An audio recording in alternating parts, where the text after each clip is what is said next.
part of Step Editor or Profile Tools, we have introduced hook compensation visualization.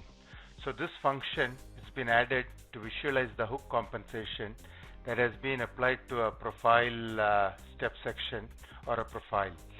So if you go into the profile, there is display hook compensation, and then it gives you what the hook compensation is applied on this particular profile. So it's a hook compensation function, profile reference with reference to that, and you can actually check for, so this is a 3-fluted tool, and you can check for all 3-flute tools. Now the reason why we have provided this is in case you are doing a regrind or a hook digitizing and the hook compensation hasn't been applied incorrect, or if it is incorrect probing or the hook digitizing hasn't been done correctly, it will actually show here. And if I want to make it a bit more obvious, you can see how that hook compensation hasn't been applied, and that will be there if it is not been applied, and there will be a clear visualization of the hook compensation, and this is to prevent any errors during hook digitizing to use the hook compensation.